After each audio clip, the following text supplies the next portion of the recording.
Hello! This video is a recap of episode 1 of the Beyond the Kit web series. Beyond the Kit is a live stream Facebook series where we take a look under the hood of DIY kits, get a sense of what makes them tick, and how we can make them our own. In our first stream, we looked at the 15 IPS Tape Saturation Color Kit from DIY recording equipment. Before we get to the mods, let's quick talk about what the 15 IPS does. The 15 IPS has 2 stages. I'll let myself take it from here.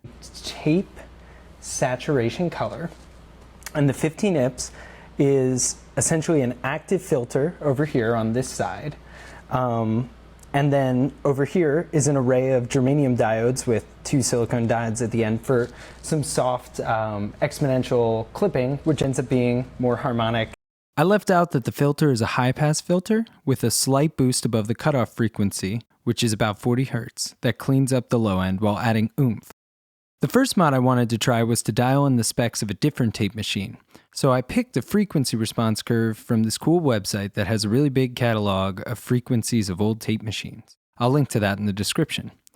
I picked the Otari MX80, which has a cutoff frequency at 70 Hz. After checking an online filter calculator, which I'll also link to, I soldered some pots that were set to the new resistor values required to get the desired cutoff frequency. I soldered them to the circuit board, and we fired it up for a test. Here's the original.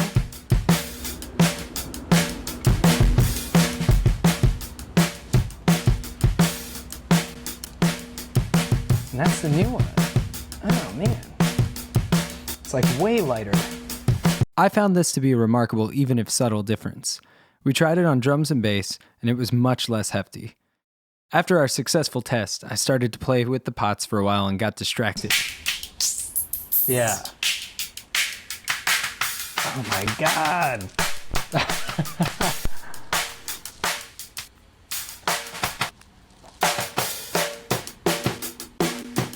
Oh, that's sick. Oh, it's cutting in and out because I was feeling pretty good about that. It's remarkable how easy it is to get something unique out of your own DIY gear. As it happens, I was probably having too much fun. Mod 2 is going to be to change the value of the resistor that comes right before the distortion stage to see if it could be pushed even further. But after I soldered it all up, this happened. That pot is finicky. Come on. All right. Looks like I broke it. And even though I had a few moments where I thought I had resolved the issue, it just wasn't happening.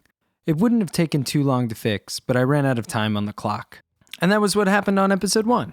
Next week, we are going to explore alternate setups for the EQP5 Passive EQ 500 series kit. And if there's time, I'll demo that mod that didn't work in week 1.